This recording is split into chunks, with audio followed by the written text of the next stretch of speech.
nossos stories sobre colocação pronominal. Algumas pessoas visualizaram, mas acho que tiveram um pouco de medo de responder. E eu vou dar uma pequeniníssima explicação hoje sobre o que se trata a colocação pronominal.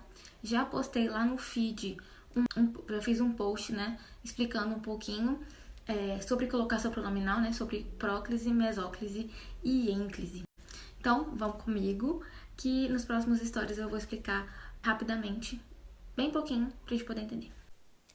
Então, a primeira dica que a gente tem que entender, que aprender para que a gente consiga entender de vez a colocação pronominal e onde ela se encontra, é justamente identificar onde está o verbo, tá? A partir do momento em que eu encontro o verbo, eu vou assim poder identificar se eu tenho uma próclise, uma mesóclise ou uma ênclise, tá?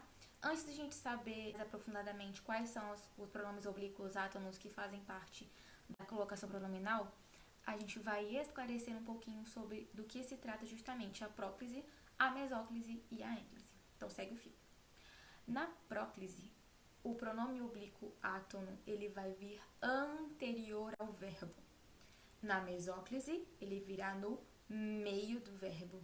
E na ênclise, então, ele vai vir depois do verbo. Então, eu tenho anterior ao verbo, meio do verbo e após o verbo, tá? Então, sempre que eu identificar o verbo, o pronome oblíquo átono que vem antes é próclise, no meio mesóclise e depois ênclise, tá? Agora a gente vai ver quais são os pronomes oblíquos átonos pertencentes a essa classe para a gente poder identificar de cara.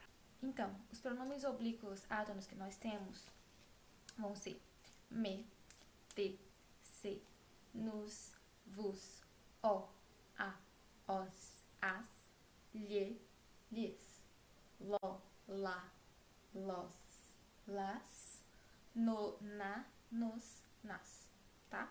Eu vou deixar escrito na tela pra gente poder identificar melhor. E é preciso fazer uma observação importantíssima. Esse pronome oblíquo átono, ele não pode vir no início da oração, tá? Então, ele vai sempre vir dentro da oração, perto do verbo, tá? Seja antes, no meio ou depois, mas nunca iniciando uma oração, perfeito?